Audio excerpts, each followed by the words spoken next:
Welcome, everybody. We're so excited you're here. This is going to be a fantastic webinar, part 2. Last time we did codependency, and today we're doing intimacy and safety in relationships. So I'm Dr. Divi. I'm Divi. Hi, guys. Hand off to these guys. Hello, everyone. My name is Brian. I'm a holistic embodiment coach. To probably give you some context, I'll be leading you through some breath and helping Divi with her magic today. I'm Matthew, and I like to combine science and spirituality. I use intuition and logic to guide myself through all of these practices. So really excited for today. Got some really, really great juicy stuff, and looking forward to co-creating this space with everybody. Thank you for bringing all of your unique energies today, and to everyone catching the replay as well. And I'll do a mini intro for me. I'm an MD from my background, and I'm an intuitive coach. And I work and teach intuition and work with clients using intuition, helping self-heal, and relationships. Relationships is a massive part of my practice, massive, because everything is about relationships. So when I met Brian and Matthew in Mexico a few months ago, everything is a few months ago to me. It could be like a year ago. We all got the hit to work together. So this is my first time collaborating with them, and it's been phenomenal. And just take you through tonight how we're going to set up. Brian's going to take us into breathwork, and then Matt's going to take us into some psych. Sorry about Divi. That was my bad, Divi. I accidentally muted you. Please come back. Sorry, everyone. That's cool. Don't worry about it. Press some buttons. So Brian's going to take us into breathwork, and then Matt's going to take us into psychology, intimacy, on safety, and so on. And then Brian and I will take you into some processes, and then we'll do Q&A, and we'll close with Brian again. So cool. That's how the format is, just, you know. And you can type in questions on the side chat box as well as we're going. So Brian, do you want to lead us in? Absolutely. Yeah, thank you for the agenda there. So everyone, to get ourselves in this container, to get our energy feeling grounded, and also to open up this container because there is a communication through energy. We're going to connect through our breath and just allow us to remove any sort of, densities, any sort of thoughts or, tensions that might be coming into the session. So just find yourself in a comfortable seat, maybe cross-legged, and place your hands wherever feels authentic to you, maybe in your lap, on your knees. If you want to take a mudra, or even if you want to put your hands on your body, whatever feels good for you. And then I invite you to just close your eyes. Before we start breathing, it's always really amazing to just notice the body. The body is such a rich landscape. And even though it doesn't communicate through words, there is a constant energy and motion that's moving through us that we can tap into. There's much we can learn when we tap into this energy and motion, this sensation. So I invite you for these next few moments to just imagine that the energy in the mind is starting to descend into the chest, into the abdomen.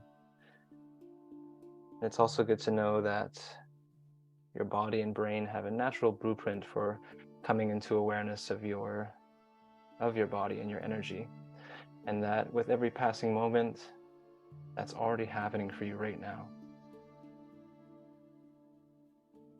For this breathwork practice, we're just going to do a few rounds of conscious connected breathing. I'll guide you through the whole process. If you haven't done conscious connected breathing before, all you have to do is take a deep breath in through your mouth, filling up your lungs to about 80%, and then relaxing on the exhale. As long as it feels good, you're doing it right. Just listen to your body. Try not to think too much about it. So I invite you now to take a nice deep breath in through the mouth all the way up. Exhale, relax, let it go. Let's breathe together. Nice deep breath in. Exhale. Full breath. Relax. Deep breath in. Letting go. Deep breath. Relax out. Full breath in. And just let it go. And now just keep that rhythm of breath going, just as you are. Filling up your belly and then your chest.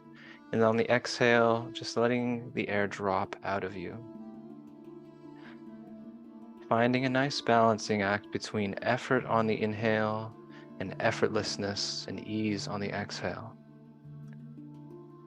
For this first round, let your focus remain on the physical sensation of moving breath in and out of your body. The sensation of the breath moving down into the pelvis, extending into your side ribs and back ribs and collarbone.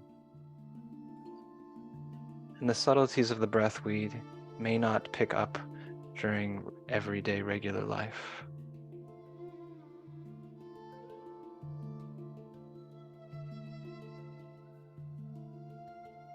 Really good work, everyone. Continuing to breathe as you are. You're doing amazing. Just relaxing and continuing to connect your breath. That's the only work that's required here.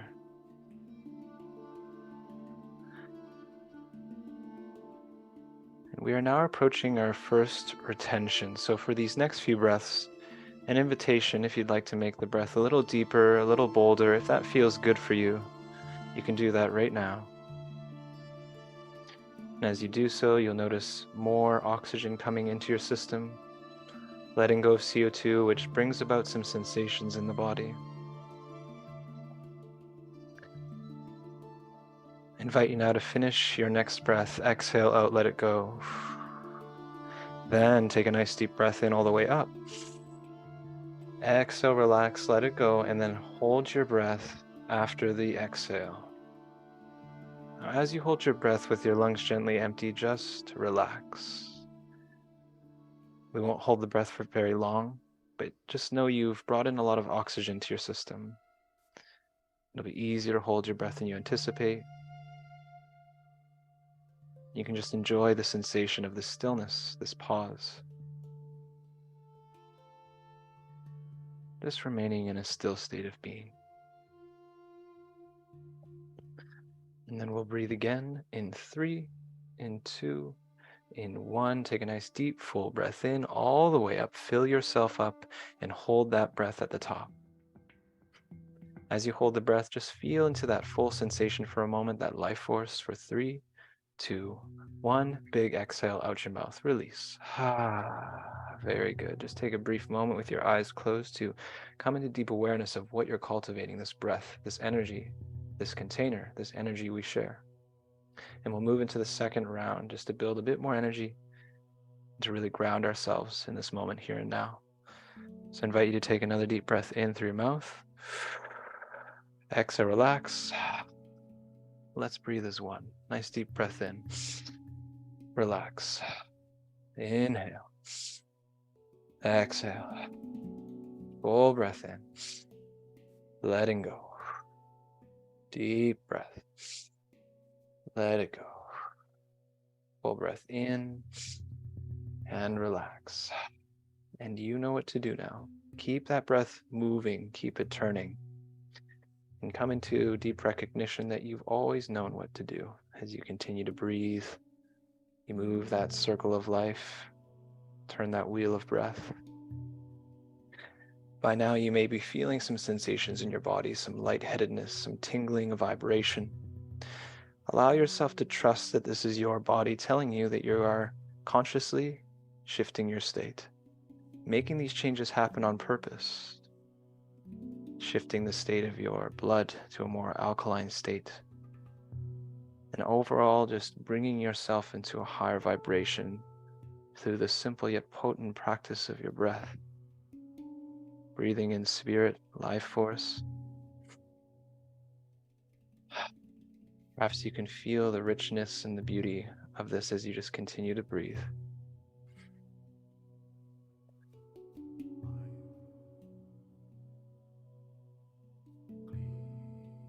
Really beautiful, everyone. Once again, you're doing amazing. Final few breaths here, making these last few breaths count, feeling into every cycle. And then also trusting that however the breath is showing up for you is right.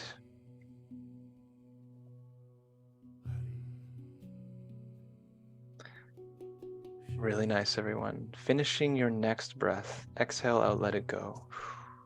Take a nice deep breath in all the way up. Exhale, relax. And then hold your breath after the exhale once again. holding your breath with your lungs gently empty. Keep the eyes closed and try your best just to be still. And just allow yourself to be. Notice how still everything becomes, how quiet.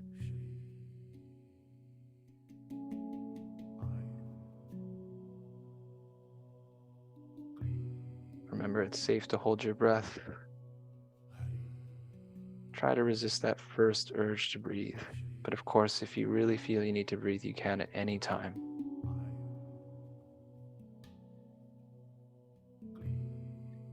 We will breathe again in 3, in 2, and 1. Take a nice, beautiful, deep breath in all the way up. Hold the breath in, and as you hold the breath, just feel that full sensation, how you've brought this life force inside of you for 3, 2, 1. Big exhale, just let it go. Keeping the eyes closed for a moment to allow yourself to remain in the sensation for your breath to regulate. And for us to collectively tune in for a moment before we get started with this energy inside of you, with this sensation. I just invite you to tune in to the sensation of safety. What does it feel like in your body to feel safe? Just noticing what naturally comes up. Might not be a word, it might just be a sensation. And again, in this maybe slightly altered state, what comes up in the body when I say the word intimacy, what kind of sensation arises? Lastly, before we begin, just reminding you all that your energy, your presence is a gift and is so valuable here. How you decide to show up is truly powerful. Each one of you are meant to be here. It is no coincidence or chance. So thank you for your presence, your attention. Your attention is the greatest gift that you could ever offer. When you feel ready, you can gently open your eyes.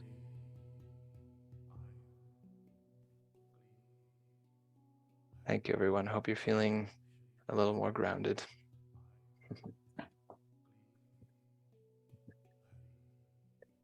Alrighty. Maybe give me a thumbs up. Everyone feeling okay? We're still on the planet? Good.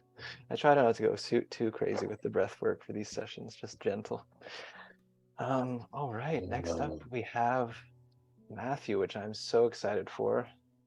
Matthew always blows my mind with what he has to share, so take it away, brother. Thank you, Brian.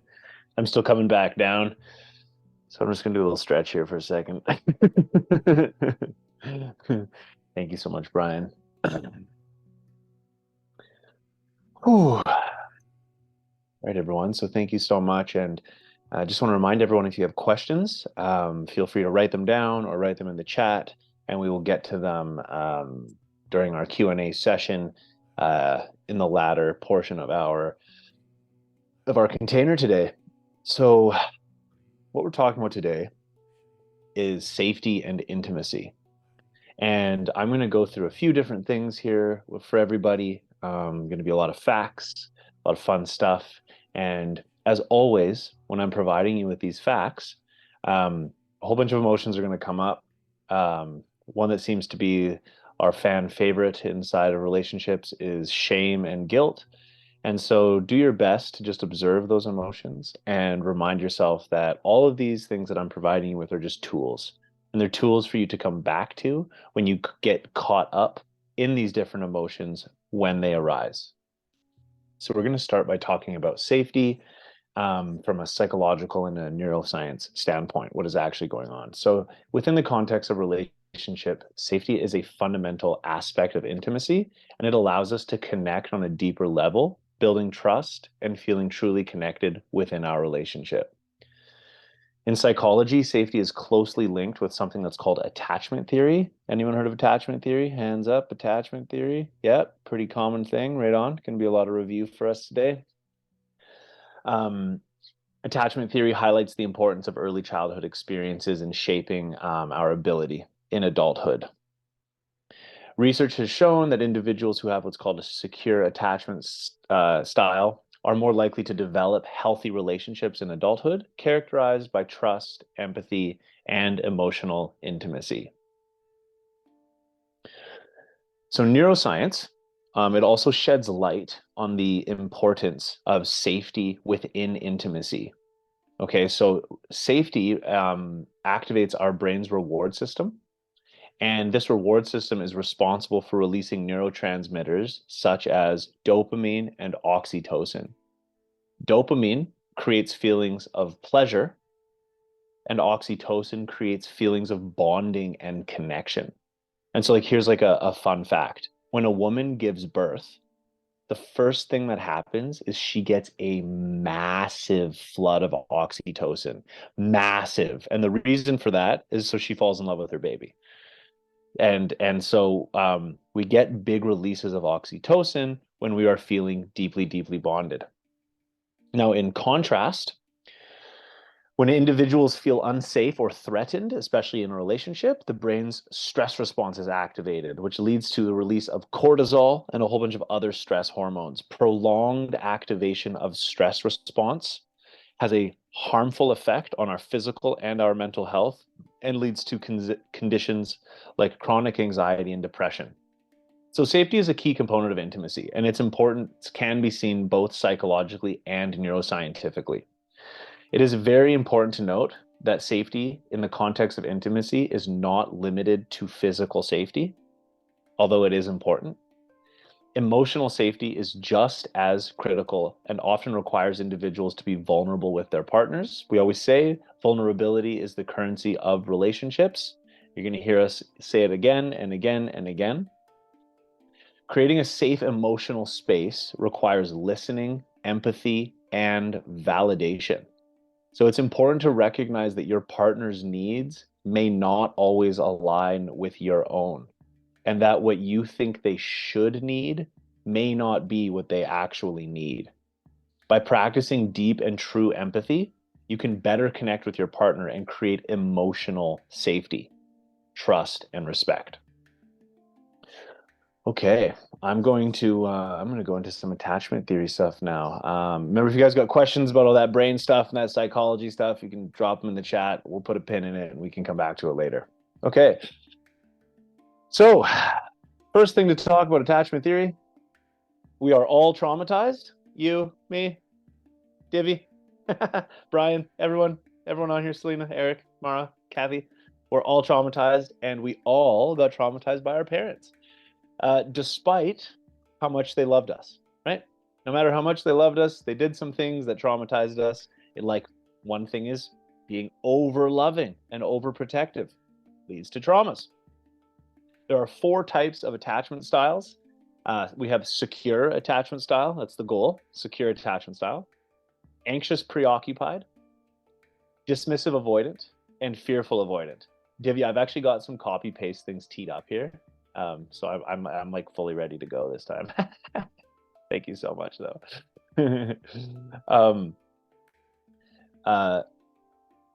So understanding these attachment styles will help you develop healthy relationships with yourself and with your partner. And as always, like we spoke about on our last call 2 weeks ago, the tip top most important thing for creating a symbiotic relationship is what? It's communication, awareness, and communication. Okay, so I'm going to start by talking about the secure attachment. So secure attachment is characterized by individuals who feel comfortable with intimacy and closeness in their relationship. They trust their partners and are confident that they will be there for them when they're needed. Secure attachment is developed when caregivers are responsive and consistent in meeting the child's needs, providing a secure base for the child to explore the world around them. So what causes a secure attachment style? Consistent care. Consistent care means caregivers are responding the same way. So like you break a glass and you scold them, or you break a glass and you don't care. That's inconsistent. Child comes home late and you scold them. Child comes home late, you don't do anything. That's inconsistent. So consistency is first and foremost. Second is something that we call emotional attunement. This means the caregivers are able to tune into their child's emotional needs, responding with empathy and warmth. The third is positive reinforcement. When caregivers provide positive reinforcement, such as hugs and praise, do a good job, get told good job. That's a great one. Respect for boundaries. Now, this is a massive one that most parents miss. Respecting boundaries, allowing your child to have their own life and own space, not coming in and, you know, messing about with it, especially when they're like in those supple years, when they're like almost themselves but not, like 6 7. Like, you kind of let them have their room messy. You don't go in and always straighten everything up for them. And the last one is encouragement of emotional expression. So when your child's mad, you don't say, don't be mad. And when they're sad, you say, don't be sad. You encourage them to express their emotions. So again, I do have this ready to send to everybody in the chat. Okay, to make someone with a secure attachment style feel safe in a relationship, it is important to maintain open communication, be consistent in your behavior, and provide emotional support when needed. Okay, now we're going to get into the fun ones.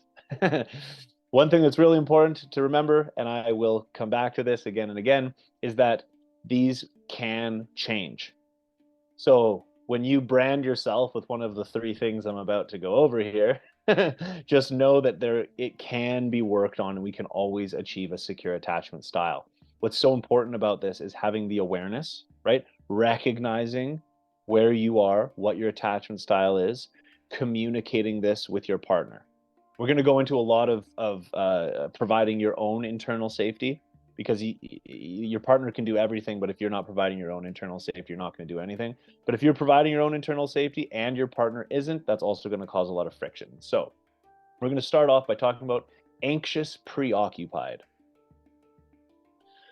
Anxious preoccupied attachment is characterized by individuals who crave intimacy and closeness, but fear abandonment.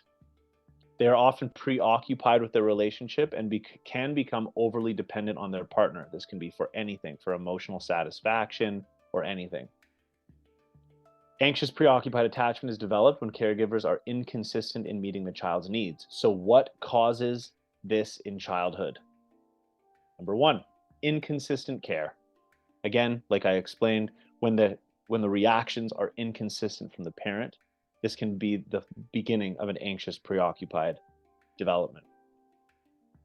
The second one, overprotectiveness. So when caregivers are overprotective and limit a child's independence, this can make them anxious and preoccupied. So you can see the anxious attachment style, when they grow older, they're really clingy to their person. And then you can see now when the parent is overprotective, you can see how this is the exact same type of a bond.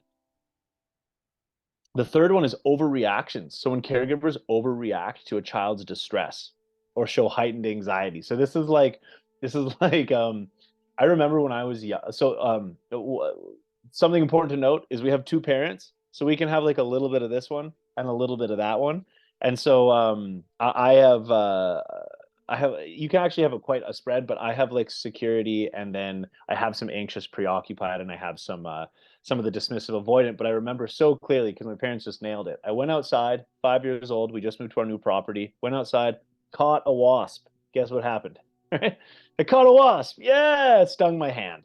Right? Stung my hand, caught a wasp. Went inside, crying, freaking out. Didn't know bugs could do that. Hurt a lot. And my dad was like, "You're fine. Go back." Opposed to being like, "Oh my God, like maybe you're allergic, and oh my goodness." He's just like, can you breathe? Is your tongue doing a thing? No, you're fine. Go back outside. I got stuff to do. And so he did not overreact to me skidding my knee, getting a bee sting, which you do see a lot, and you see it a lot these days. Right, overreactions.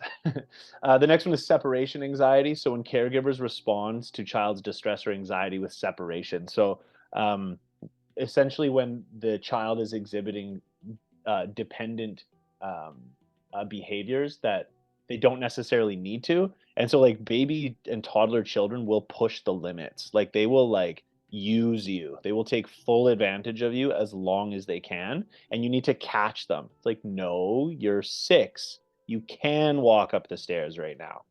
Right? Like it's a really important thing. And then the last one is lack of emotional attunement. So in the same way that emotional attunement creates security, a lack of emotional can create an anxious, preoccupied. So that's just when your child is crying, you don't provide proper support. When they're angry, you don't provide proper support. I'll put these in here now. Okay, so this is the important part. I mean, it's all important, but here's the important part. If this is you, if this is your partner, how to feel safe in a relationship. If your partner is anxious, preoccupied, it's important that you are responsive, provide reassurance, and communicate openly and honestly. So oftentimes people with this attachment style, what their love language will be words of affirmation. And if your partner tells you that their love language is words of affirmation, it's very important for you to recognize that, empathize with that, and reciprocate that. Okay, we've got two more here. So we're dismissive avoidant. So dismissive avoidant is characterized by individuals who value independence and autonomy over intimacy and closeness in their relationship. They often distance themselves emotionally from their partners and may appear like aloof or uninterested or detached. Dismissive avoidant attachment is developed when caregivers are emotionally distant, rejecting, overcritical, which can cause the child to learn how to cope by avoiding emotional situations. What causes this? Emotional distance. When caregivers are emotionally distant and fail to respond to a child's emotional needs. Rejection. When caregivers actively reject a child, either emotionally or physically. So mom, like, I need a hug. Not right now. Right?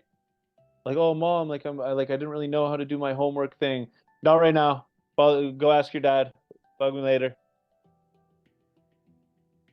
Lack of physical touch. This is a big one. This is a really big one. As time is going on and more studies are coming about how important it is to have physical touch with toddlers and infants. Lack of physical touch is a one-way ticket to dismissive avoidant behavior.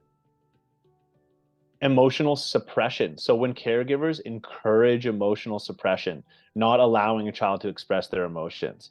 So like, we're stronger than this, right? You got to put on a face right now. We're going to a family event, right? You're looking sad, you're looking angry. You can't do that. We're going to work right now. Got to put on your suit and tie, look professional. You can't have those emotions. And the last one, and I think perhaps the most relevant, is an overemphasis on independence. When caregivers place a high value on independence and autonomy, it discourages emotional attachment. You're a strong girl. You don't need a man.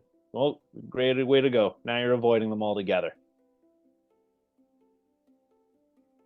So I'm going to drop these ones in here. How's everyone doing? Following me? Still awake? Yeah, good. Yeah, we're engaged. Good. Okay, so if you are dismissive avoidant, or you are with someone that is dismissive avoidant, and by the way, the primary two that we've got are the anxious preoccupied and the dismissive avoidant, and they fall in love with each other because they admire what the other one has. The dismissive avoidant admires the commitment that the anxious preoccupied person has, and the anxious preoccupied person values the independence that the dismissive avoidant has, and they go in this trauma loop cycle. And then as soon as like the avoidant, they get into a fight, and the anxious is like, I need to resolve this right now, and then the avoidant's like, I need some space. Boom, cycle. Now they're both triggering each other because one needs 10 minutes and one needs to solve this right now. And without the awareness of this, you play that game until it explodes, and then you hate the person you loved. Super fun ending. To make someone with a dismissive avoidant attachment feel safe in a relationship, it is important to respect their need for independence, communicate in a clear and direct manner, and give them space when needed. And then it's important for that dismissive avoidant to not like completely avoid it. What I need is space for 5 years, right? It's like, that's not going to work out. Okay, we're going to talk about the last one here. This one is probably the most unfortunate because it involves the most like traumatic child experience, and it's not called dismissive avoidant, it's called fearful avoidant. Fearful avoidant is characterized by individuals who desire intimacy and closeness but are afraid of being hurt or rejected. They often struggle with conflicting emotions and may alternate between being overly clingy and then emotionally distant. So it's like an internal battle almost all the time. Fearful avoidant. Fearful avoidant is developed when caregivers are abusive or neglectful, causing the child to develop a sense of mistrust and a fear of emotional attachment. So what causes this? Number one, abuse, either physical or emotional. So making fun of the child when they have emotions, obviously physically harming them. Neglect, when a child experiences neglect, either physical or emotional, again. Trauma, this is an interesting one. When a child experiences trauma, and this isn't when we're normally thinking, it's like such as a death of a caregiver. So if a parent dies, or when they respond inconsistently to child's needs, witnessing violence and inconsistency, sometimes providing assurance, other times providing like chastising and avoidance. And the last one is separation anxiety as well. So when the child is completely dependent. So I'll drop these in here. Right on. We got a lot of chats going on. Good. You guys are still following. Okay. To make someone with a fearful avoidant attachment style feel safe, it is important to be patient, because they're going to be off and on, hot and cold, running fast away from you as they can, and then running back at you as fast as they can. Recognize that and be patient. Provide reassurance and communicate in a clear and non-threatening manner. Non-threatening means like, don't worry, we're not going to break up. We're going to figure this out. Okay, so in conclusion to my TED Talks, knowing yourself and recognizing your own attachment style is essential for creating a healthy and fulfilling relationship. Awareness, communication, key. By understanding your own needs and patterns of behavior, you can work to create your own internal sense of safety and security, which is what we're going to work on in the second half.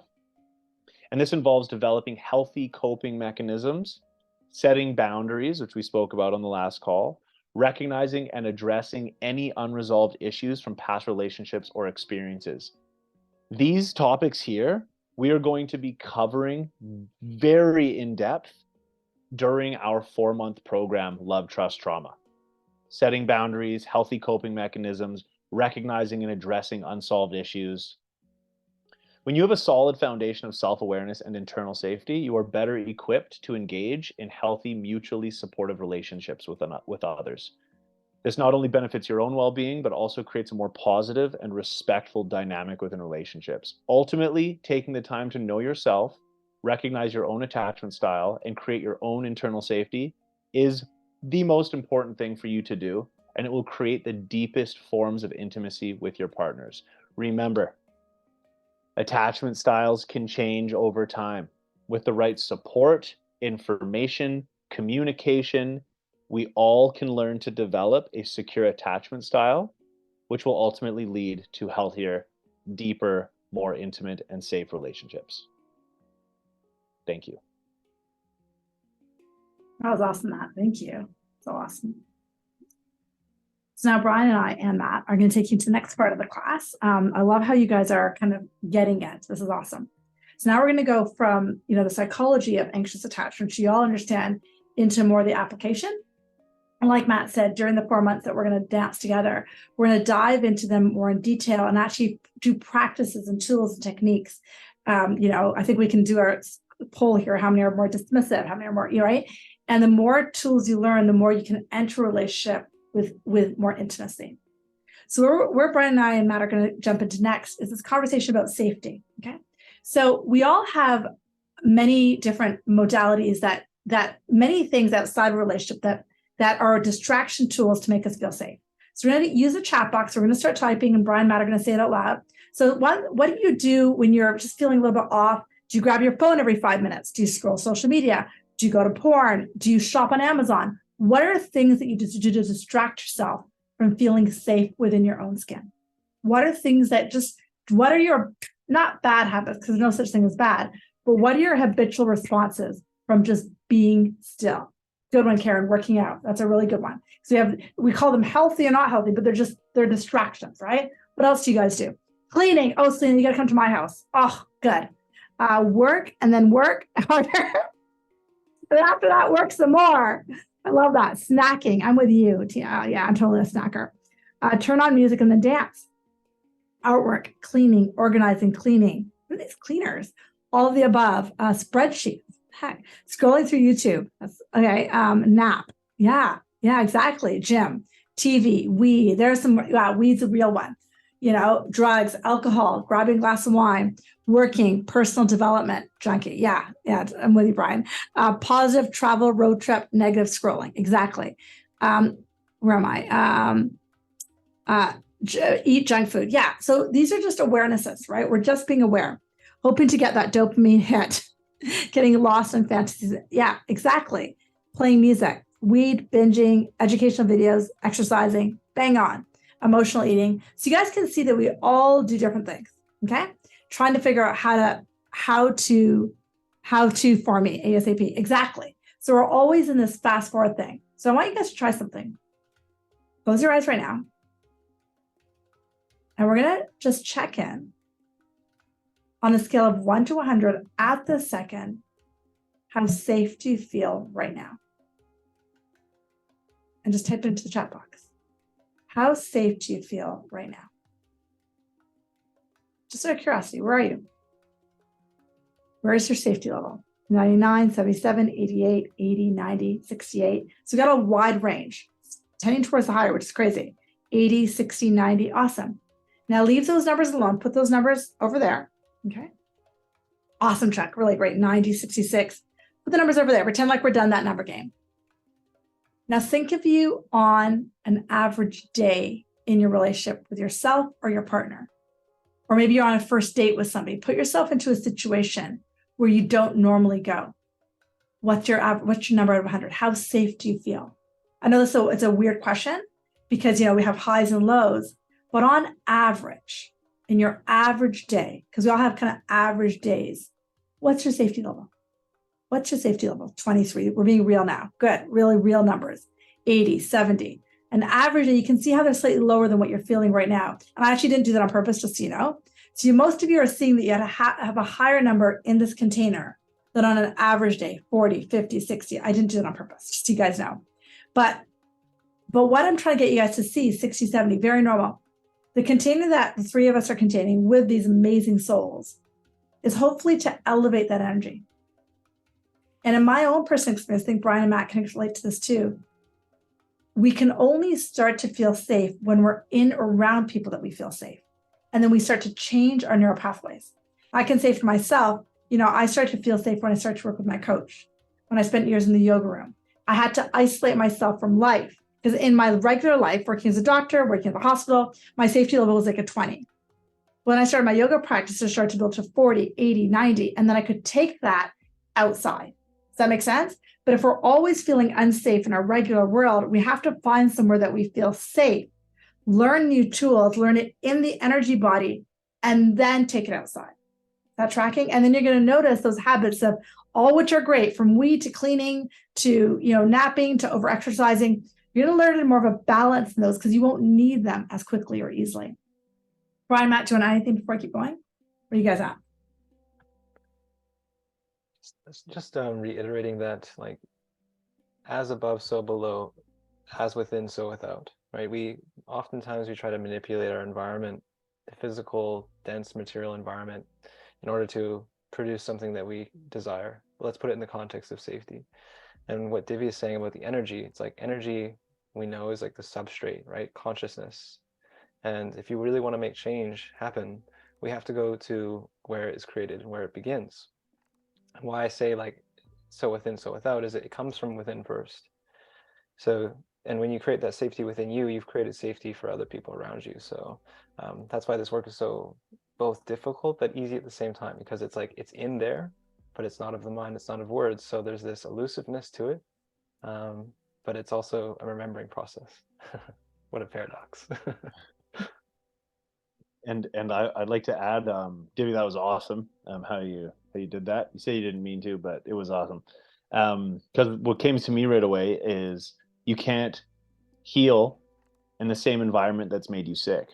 And so, like we go to these different environments and we get like, we train our brain, we train our programs, like Divi got everyone, prompt everybody, like to, how do you feel right now? Really feel your body. Like, what does your body feel like right now? That spot in between your heart and your solar plexus there. What does that feel like right now? Really tune into that. Really remember that and try to bring that feeling forward. I've like you exactly what you said, Divya, is it's like by surrounding myself with people that make me feel safe and make me, feel like I can just be myself. I've now been able to bring that energy everywhere I go. And in the past, in this year, I have people literally walking up to me. We went to a thing the other day on Saturday, and I had 4 people be like, "Your energy is so different." Like that's like the, "Hey Matt, good to see you after your year. Your energy is different." Like, oh, okay. So yeah, it's really real. Like, remember how you're feeling. Bring that forward. Thanks, guys. Now I'm going to steal this a bit from A Course in Miracles. And it's an interesting thing that happens as humans. We come into these planets the size of like 5 or 6 pounds. I was sharing with Brian and Matt when we were talking before this call. One of my clients just had a baby like a couple hours ago. And it's just like one of those things from you, oh, right? And I know them both really, really well. And, you come in and you're 5 or 6 pounds, not even 7 pounds, 8 pounds, like you're so tiny. Thing about babies was we're 110% dependent for everything. From our food, changing our diapers, everything. We need everything taken care of. So we're very much leaning on everybody outside of us to keep us safe. Got it?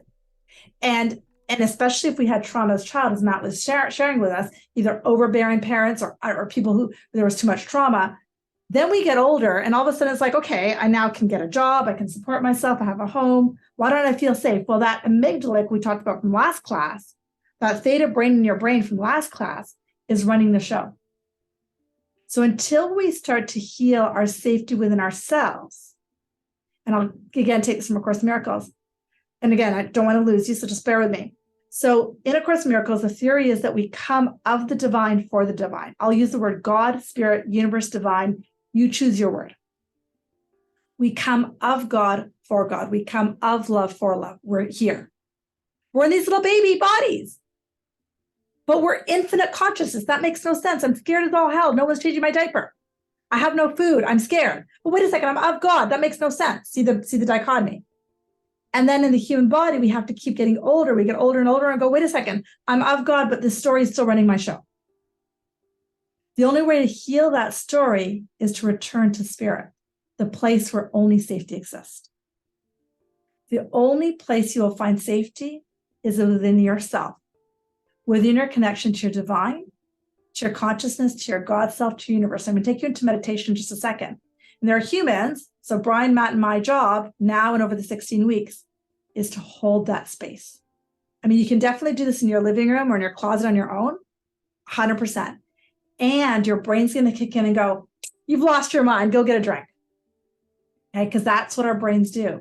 So we are here to support you. And that's why it's men and women partnering up here to hold that, because a lot of us have safety issues from women, safety issues from men. And that's why the 3 of us partnered up, because all 3 of us have our own issues. So we're creating this container where it's like, we're going to have you connect to your divine self in a second in a meditation, but then use us as a container to hopefully harness that. Is that tracking before I take you into meditation? You guys are good? You're still with me, kind of makes sense? Okay, cool. Awesome.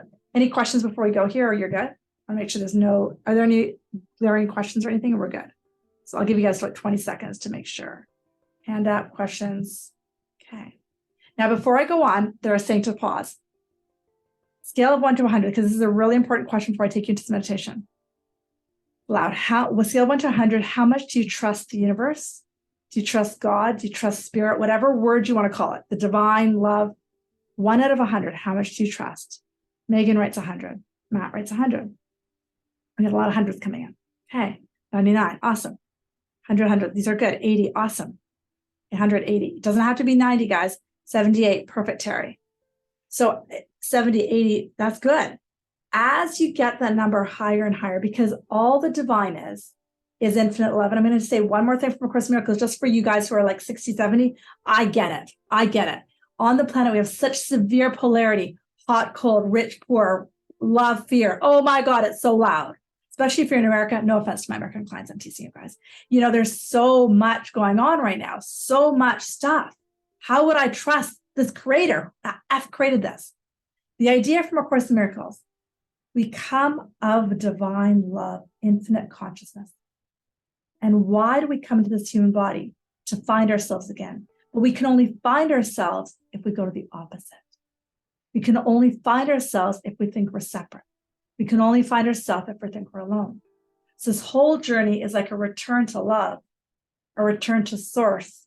Because so we live in polarity, but the place we're returning to is not polarity. It's just infinite consciousness of love.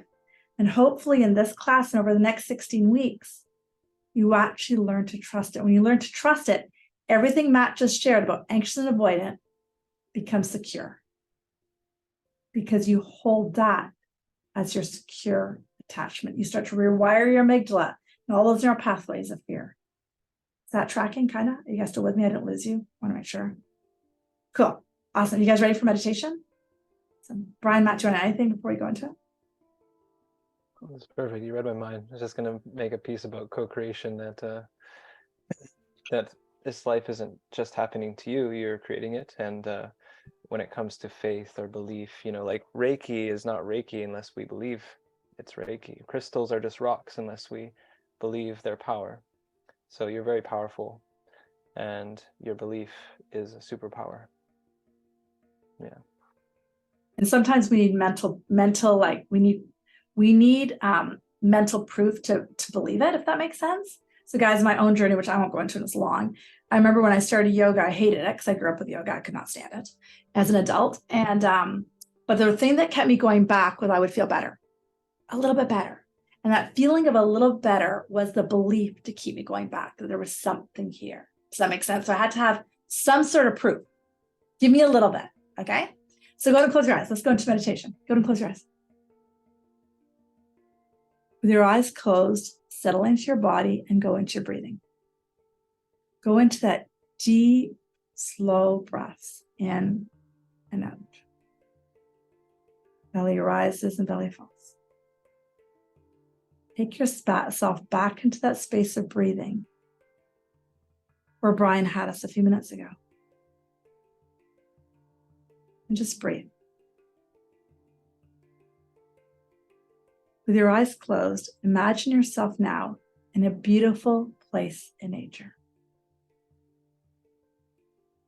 This may be a place that you visit often, or a place that you really want to go.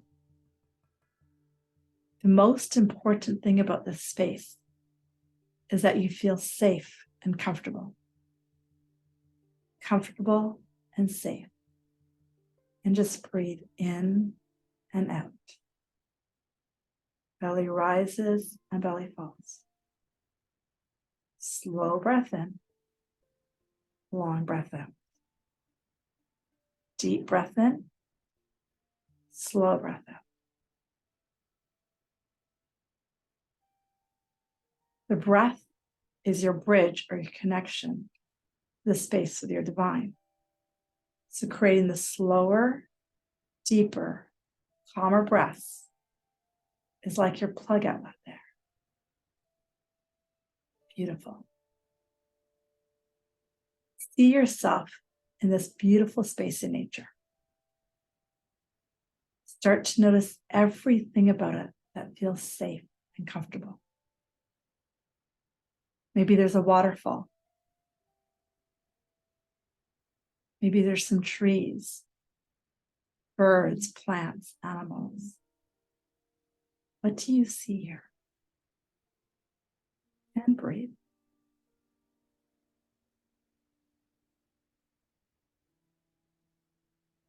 What are the smells? How does the ground feel against your feet? What is the temperature on your skin? Noticing everything about this place that makes it feel safe and comfortable. Comfortable and safe. And just breathe. Now, out of the corner of your eyes, you see someone or something approaching you. This is your wise guide, your higher self. The energy of a guide that has been with you lifetime after lifetime. They're here to support you and to love you. Welcome them in.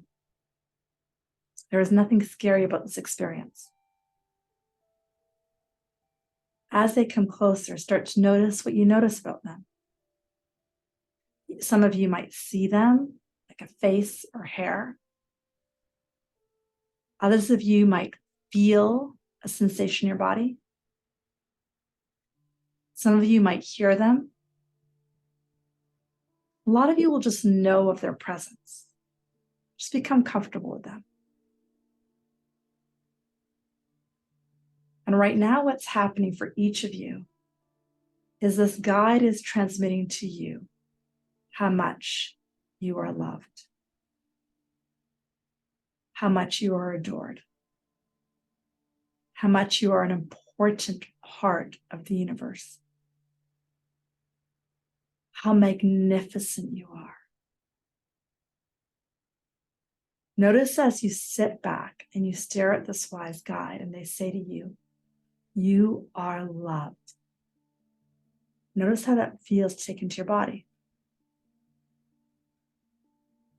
Now the guide is saying, you are an important part of the fabric of the universe. Take that in.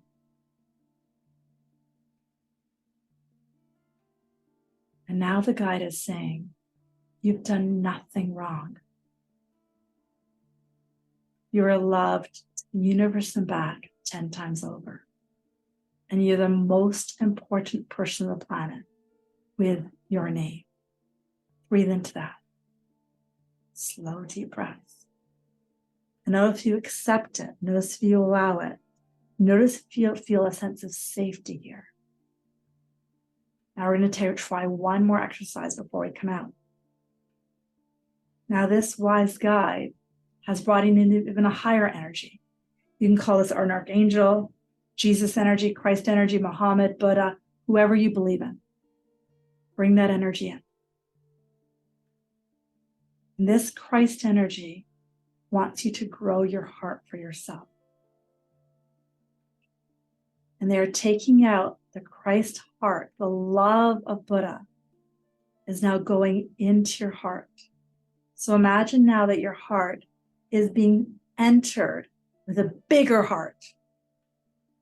And your ability to love gets larger. But the first person that we want to love is ourselves. So just hold that for 10 more breaths. Beautiful. Feeling your heart get bigger. You are supported. There you go. You are loved.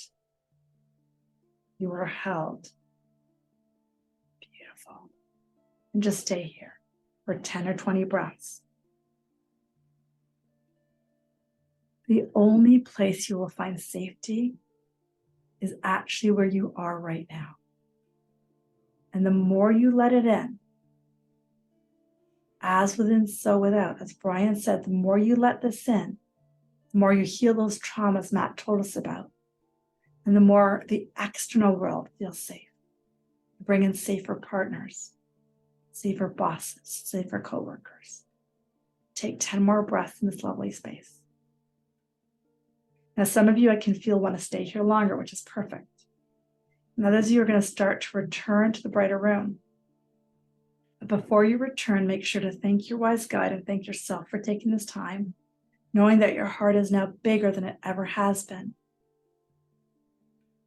And then when you start to come back, roll your shoulders back, stretch your neck out, stretch your arms if you wish, and gently open your eyes. Now, as you start to come back, Matt and Brian and I are going to be doing a transmission of how much you are loved. And notice if you can sit as we do that. Notice how uncomfortable it is or how open it is. And just stay in that meditative breath. Stay there, please. And just keep breathing.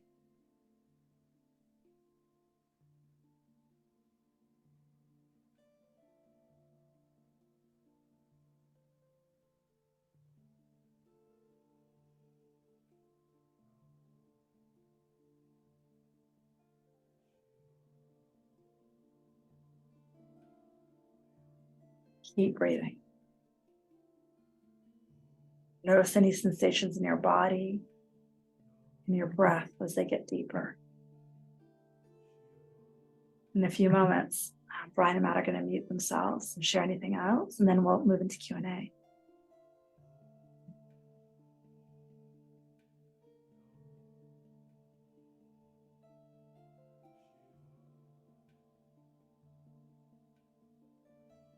If you're still in this space, just a reminder that this sensation, this container, this energy, it lives within you. This being that you got to connect to and the higher being. Remember that it all comes back into one unity.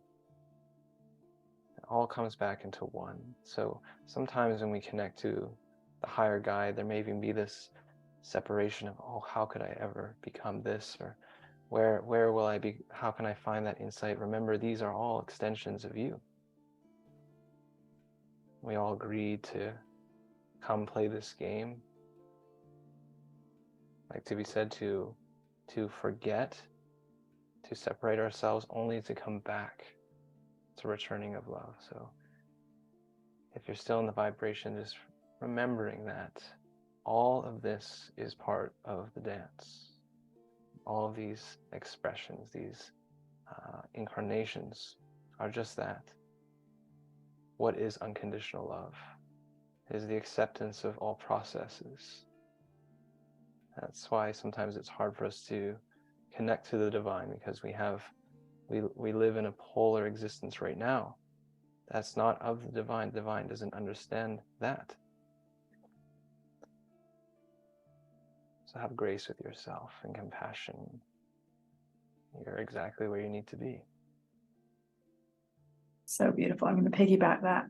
And if you have that trauma story, which all of us do, and it makes it hard to connect to this place of unconditional love, that's what we're here for. When we send out the vibration, we create a safe space, an energy thing.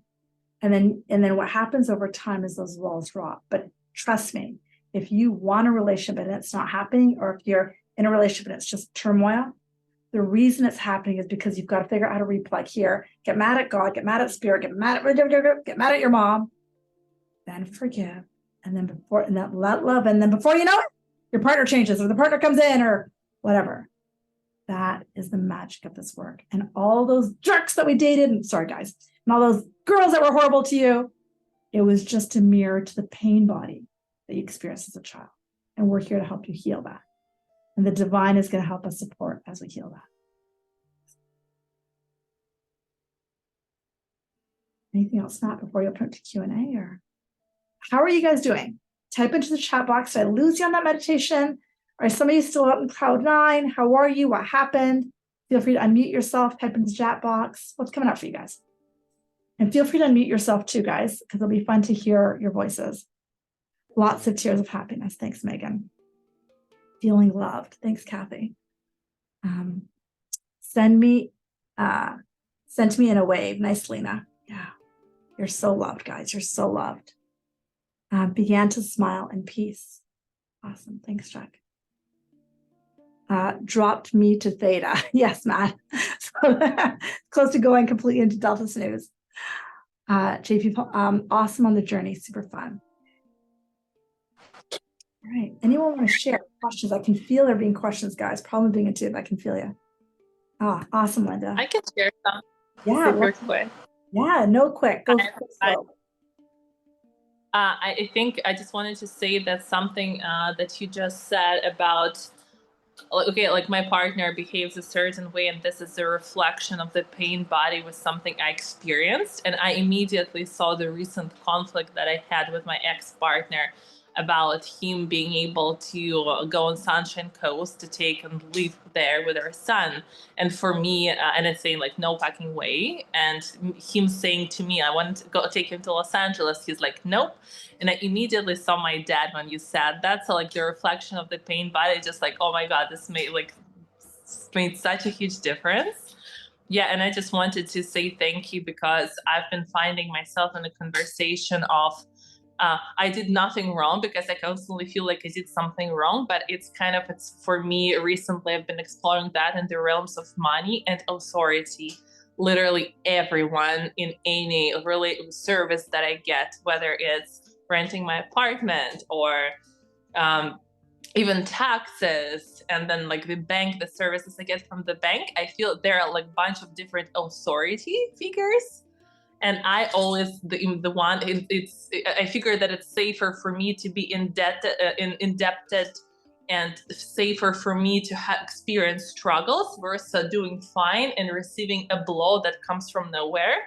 And I always did that in my relationship. So kind of like I choose a little bit of suffering versus being great and being devastated when the hit comes, and it should come. So yeah, this is just a few of my random thoughts, and it's been very important for me to hear everything that all three of you said. I mean, I missed the first part, but yeah, thank you. Thanks, Linnea. That was such a beautiful share. Thank you. So felt that. Thank you. And what I want to piggyback from Zenny before I grab the questions coming in, Zenny is really pointing out that it's not just our partner. It can be the bank. It can be your relationship with money. Everything's a relationship. I have a relationship with this microphone right here. I have a relationship with my water bottle. Like everything is in relationship. And when we have a relationship with humans, so if you have a relationship with your partner, now it's showing up in your bank and your bank account, oh my God, right? And so let's work on this stuff. So let us pull a couple of these messages. Thanks, guys, for staying on top of them. There's a great question that just came in. I can't read it. And I think it's for Matt and all of us. Where did it come? Question. I've heard that moving. Yeah, go ahead. Sorry. Can I jump to that one? Yep. Okay. I've heard that moving to secure attachment style is difficult, but not an impossible style. A book I read suggested being around people who were secure in order to learn off of them. But what are other methods to achieve or learn that doesn't depend on another person, since that's not always scalable or available? Do I got that, Matt? I do. Great. So there's a few things that can help you with this, and it just comes to awareness. Like starts at awareness. Then there's a few different paths that we can take.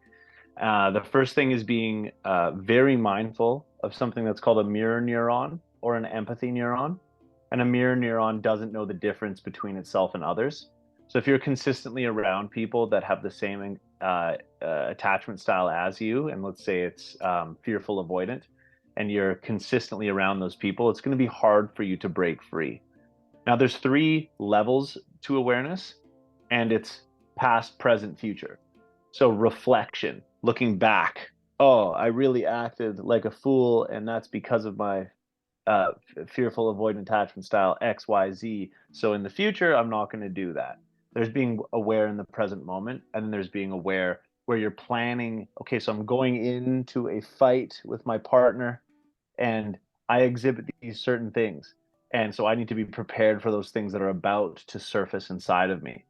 And so with awareness and knowledge and practice, like consistently reminding yourself, you can achieve a secure attachment style and not be dependent on others.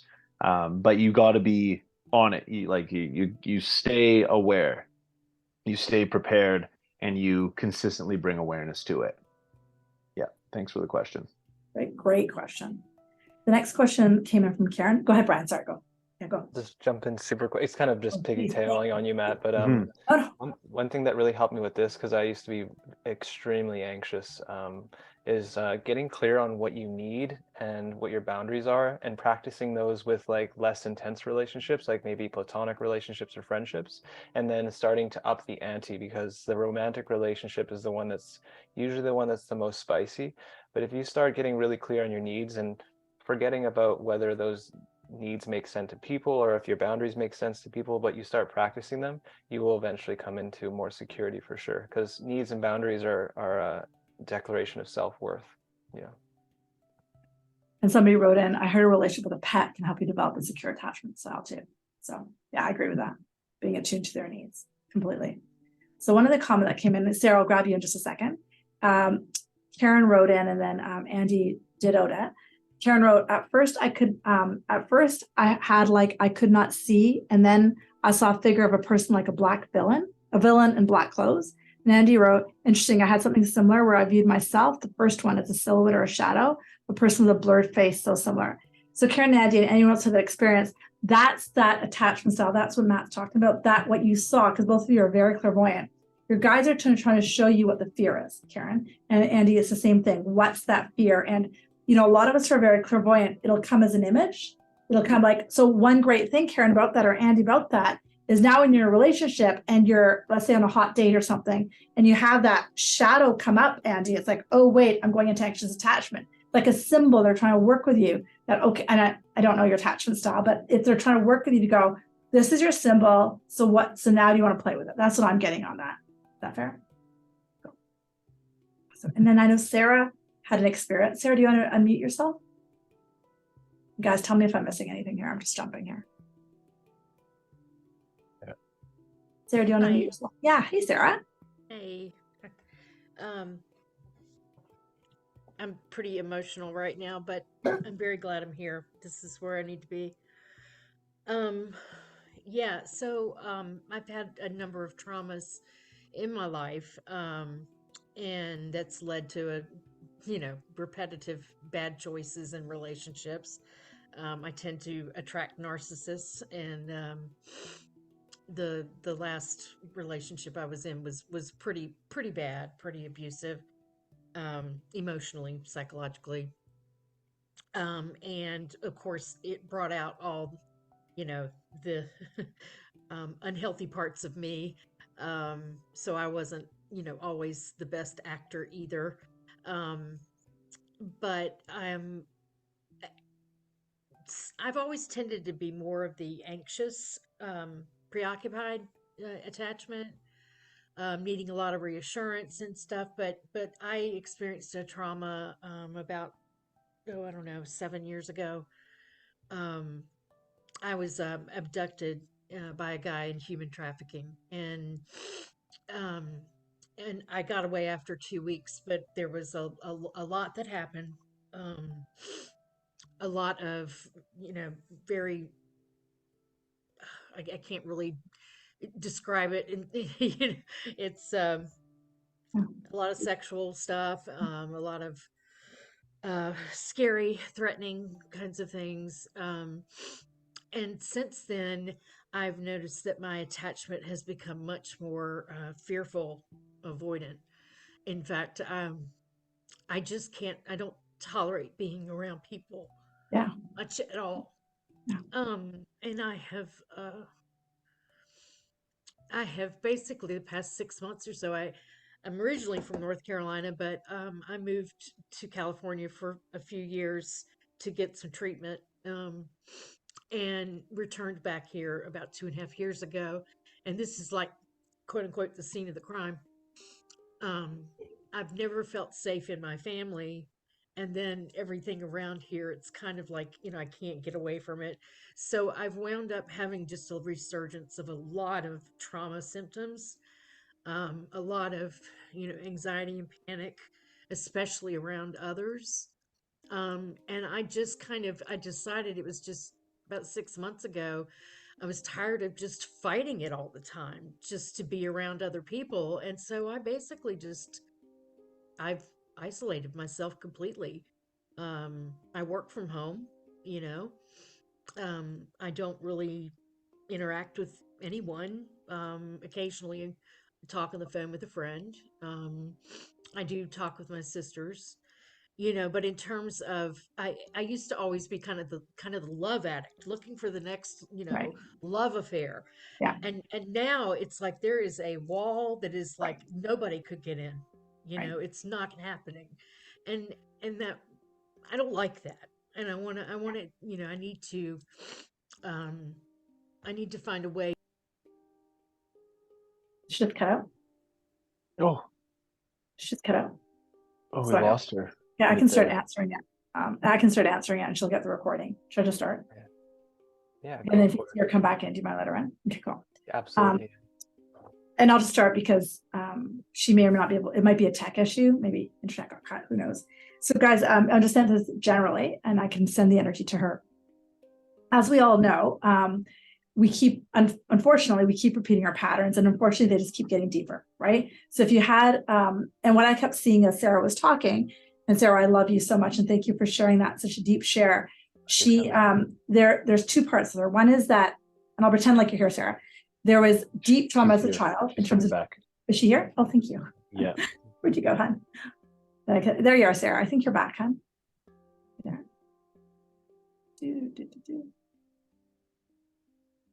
Sarah, are you here? I'll just keep talking. So when we have deep trauma as a child, don't trust whatever the masculine, don't trust, then it might come out in the first, say, high school relationship, but then it just keeps getting thicker. So think of like 0.5 when you're high school, then in that situation where she was abducted, it's like 5, right? So it keeps getting deeper. But what I was also seeing for you, Sarah, was also there's an ancestral wounding, which is why it's happening to you.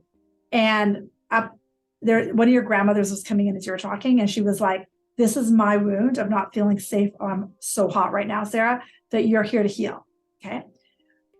Oh, is anyone else really hot? And I don't have hot flushes, guys, just so you guys know. It is your grandmother who's saying you came to heal this. And that whole abduction was for you to heal that safety stuff. And we're going to be covering that in depth over 16 weeks, right, Matt? I'm looking right at you. Like it's going to be deep, but it can't, what I would love to say is there's like this quick prescription, but there's not. It's a deep, like, it's like, they're showing me a picture of like a woodpecker. It's like peck, peck, peck, heal, peck, peck, peck, heal. But surrounding yourself, Sarah, with people that love you and support you in this journey. Because guys, what I want you to know, and I know a lot of you were like, wow, that is big, because it is big. But guys, remember the Ho'oponopono, what Brian was talking about, universal law of one. What happens to her happens to me. Got it? So as we heal that in us, we're going to help Sarah to heal that in her. Right? Matt, Brian, do you want to add anything? Yeah, I have something for that. So, so thank you so much, Sarah. I'm sure that everybody's feeling just as impacted as I am right now, and vulnerability is the currency of relationships. So thank you for investing in this container with all of us. So, PTSD, post-traumatic stress disorder. What happens, what causes this is when an evil that our brain can't fathom happens. That's what causes it. Like we can't even fathom it, and then it breaks our like whole idea of what reality is. And obviously this is one of the deepest studied arenas when it comes to psychology. And they've found the most, I don't want to say the most, one of, if not the most effective way to go through the PTSD is what's called voluntary exposure. So if you were just to be thrust involuntarily into a similar environment that you were in when this terrible thing was happening, it would be really not good news. But when you voluntarily go back to the environment, which you've already done, good job. When you voluntarily do those things, expose yourself to the same parameters that triggered the post-traumatic stress, that is how you're able to unwind it. And so just adding to what Divi said is it's like coming into these groups with us where we can support you and we can hold you, sharing it, right? Verbalizing it and not just internalizing it and pressing that down and bearing all of that weight by yourself. Now you have 25 people praying for you and loving you, and they know now, so they can actually hold that space for you. And then honestly, like you desire connections with people again. And so like that is the most important and most massive step towards acquiring that. You actually want it. I'm assuming you probably really didn't want it for quite some time, and now you really want it.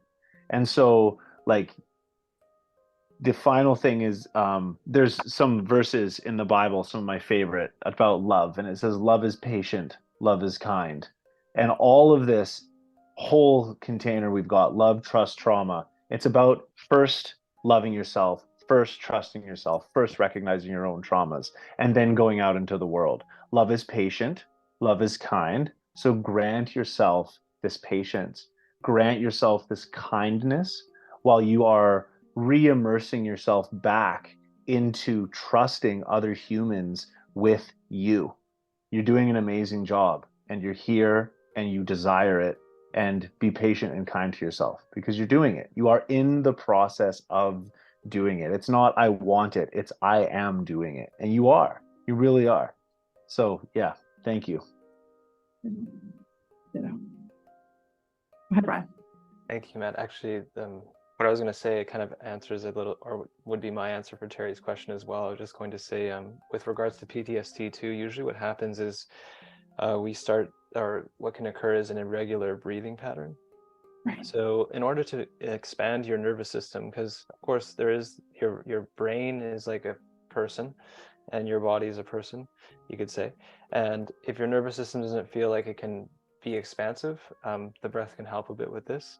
And also just, again, like there's a communication through the body that like if we're living in that chemical concoction of trauma, that's just always going to be there. And like, what can we do? We can breathe through those things. And someone asked, Terry mentioned like, well, what if I don't remember this type of trauma? Well, for a lot of us, trauma is not, there's no words associated. Like I was, for example, born with the cord around my neck, I was choking and all this stuff. And like that is memorized in my body, and I had to like feel that. I went through that process to go through it. So breathing and allowing yourself to feel, although it's non-linear and seemingly irregular, is very powerful. It's very powerful. It helps us to process, even though in the mind it's like, what's happening? I'm just feeling stuff right now. But it's spirit working on us is what it is at the end of the day. Thank you, Brian. And I just want to bring attention to this recurring pattern.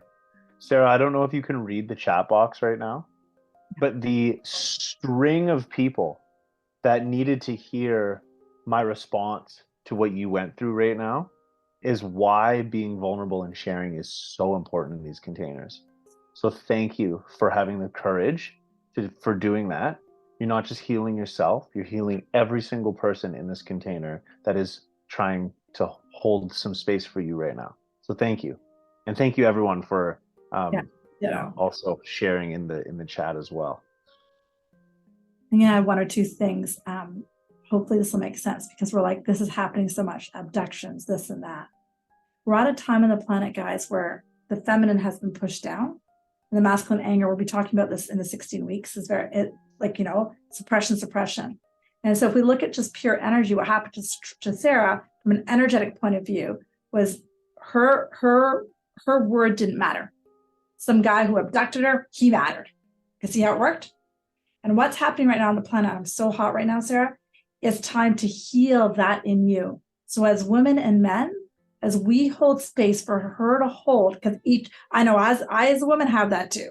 I don't count, I don't matter, the men matter, right? Does any other woman have that? Please tell me I'm not the only one. Thank you, Karen. So we have that, right, Linda?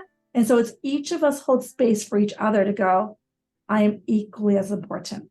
Today's A Course in Miracles quote is, and just want you to take this in, eyes open, eyes closed. Today's quote is, I am as God created me. I am as God created me. I am as love created me. There's no good, bad, right, wrong, girl, boy. I am infinite power, Karen. I am infinite spirit. And as Sarah lets it into her body, and each of us do that, we're going to create a trickle where there's no more of this and this. There is just each of us standing tall in our power, love, and wisdom. Did I miss anything on the side? I just went off. Anything else on the side that I missed? Okay, cool. Any comments, questions that we left behind? Yeah, Brad. I was just going to say, I know a lot of people are curious about, like, you know, the breathwork processes in order to process emotion, and all I can say right now is those processes take a bit longer, and it's really not complicated. Honestly, it's just a matter of like breathing continuously. But if you haven't done it alone, it's good to be guided, and it's probably, I'm sure, if it's something that people want to do, it's probably something we'll dive into in the relationships container. Like, I may just guide a journey at some point. So, Are you comfortable? You're comfortable doing? I know you're comfortable doing this. So just oh like, yeah, absolutely. Yeah. So, yeah. And but, just a reminder how it's set up is there's the live classes, then there's the Q&A coaching. So like there's two parts to it, intermixed. And so I would love that, Brian. I know we've talked about that. It'd be so great. Because I think it's going to help us heal on the cellular level. So there's a hand. Yeah, I'm just going to say one thing quickly in response to what Terry said. And I did type this, but like becoming aware of it. And so it's like how to recognize if like my post-traumatic stress signals are going off is like when you, and I do this all the time, I'll tune into my breathing and I'll just be like, okay, how am I breathing right now? Sometimes I'm at my laptop and I'm not breathing at all. And, and it's like, and so it's like, when I tune into my breathing, am I breathing like I'm running and fighting? Or am I breathing like I'm resting and digesting? And that's a pretty easy way to tell kind of where your mind is at, just by like just take a second, just okay, how have I been breathing the past like 20 minutes right now? That's like a really like basal level to check it. Yeah, Ming. You're muted, brother. You're muted. Thanks, Matthew.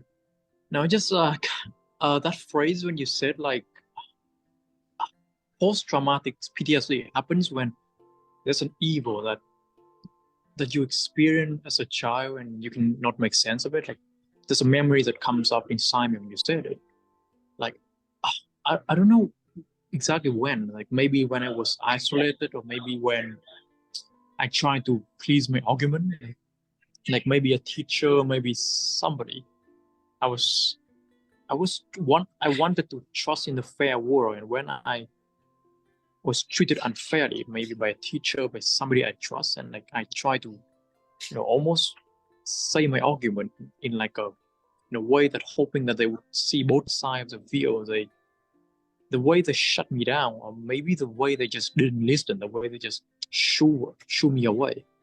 I think that was the first time something in me kind of cracked, and I remember going back to just ruminate, just anxious, like, is this how the world is always gonna be? Is this how everybody is always gonna be? Like, why is it that people are so aggressive? And I tried to find a reason, but I couldn't fully understand. Like, even when I can understand it logically, like people experience through war and they're stressed. So I understand that, but it still feel unfair. Like, why do they take out the stress that they experience on a child? And yeah, like fearing to talk about these kind of things to like a crowd of people. You're right. I watch many videos on TED Talk about shame, like, bringing the vulnerability up in a place where people will support you, but you still feel almost like the shame, like child that is betrayed, he almost feels shame in doing that. But each time I do it to like this group, to another group, and another group, and another group, I feel ever closer to feeling whole, but also a bit more courageous, a bit more relaxed. Like it's almost like a reflex. It feels so much safer every day. Like just walking through the street, through the world, just feel so much safer. Like everything is gonna be all right. Yeah. Just want to share a bit of that. Thank you. Thank you so much, Ming. Yeah, I really, really appreciate you, brother. Thank you so much for coming on here. Brian? Me up, yes. I'll briefly just remind everyone, yeah, like this is all leading up, and then this has all been so amazing. It's crazy. It's like we're not even in the full container yet, but this is all leading up to our beautiful, like the full-on container. So we have one more webinar in 2 weeks, which is going to be on trauma bonds, a very hot topic, and then the container is going to commence. We already have a few people who've signed up, which is amazing, but of course we'd love to have you all here to continue this cadence with you all. And oh, sorry, Matt's sending me something. You say that, Matt, because I don't remember what that is. Okay, so yeah, so we have our like 16 week 4-month container coming up after our webinars, and we just want to remind everybody that for the first 15 people that join, we are doing one-on-one with either myself, Divi, or Brian. For the first 15 people that sign up, you get a bonus one-on-one session. And yes, Terry, we have another webinar in 2 weeks, same Zoom room, same time, same day, 2 weeks. And yeah, and if you guys have questions, you know how to find us. Find me or Divi or Brian on the social medias. And just want to, I guess my final thing I want to say today is, again, thank you all so much for coming in here and co-creating this container with us. Everyone brings a unique energy, a unique perspective, and the observer effect is a very real thing. So if you didn't say a lot, but you observed and you participated, you played just as important of a role as every single person that spoke on this call today. And I just want to send you love and appreciation for holding the space, for observing, and for internalizing everything that you did as well. So thank you so much. And I love you guys. Aw, love you too. Thank you, guys. Ditto. Ditto. Thanks, guys. Thank you. See Yeah. you, Matthew. Brian's going Good to night. take us through breath work. Wait, no. Brian's going to lead us through some breath to close off our container. Yeah, thank you guys. Yeah, I love you. If you have to go, it's totally fine. But if you want to stay for just a little bit of breathing, just a little bit of closing, it's really nice to, on an energetic level, to give our nervous system that signal that we're now closing this container. We're going to move on to the next thing and to really end it. So just find a comfortable seat again. Close your eyes once again. Take a couple of deep breaths, as big as you can. Make a sound as you exhale.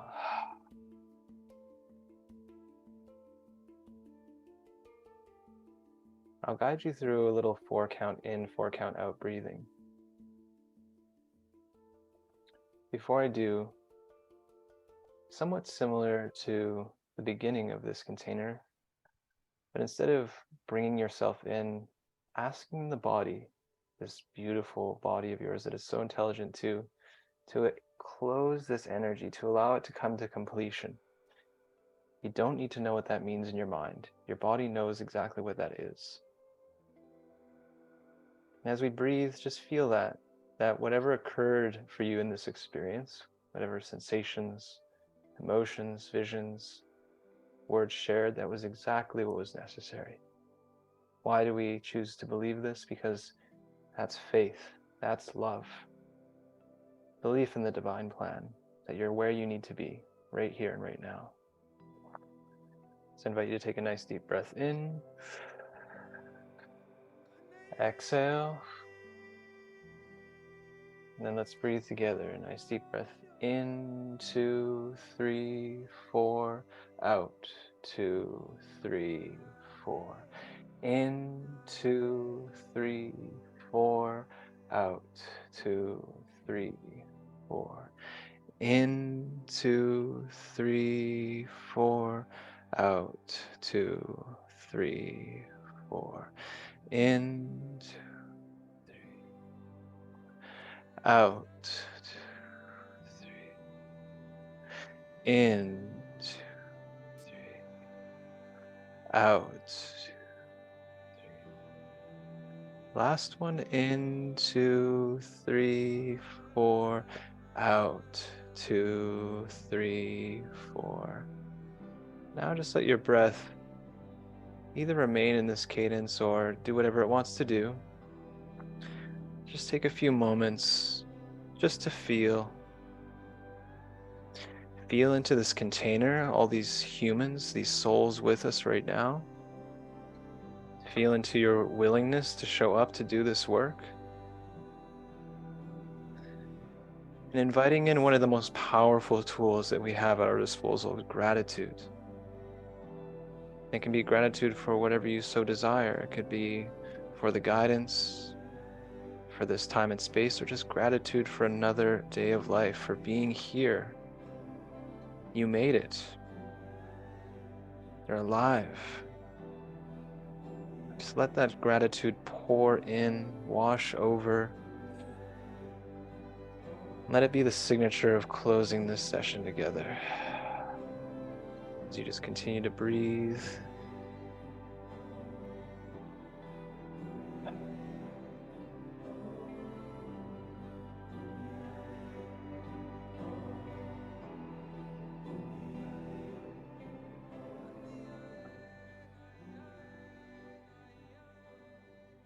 And then before we close, just a little invitation, imagining in your mind's eye something that would bring you a lot of satisfaction and pleasure as you end this evening.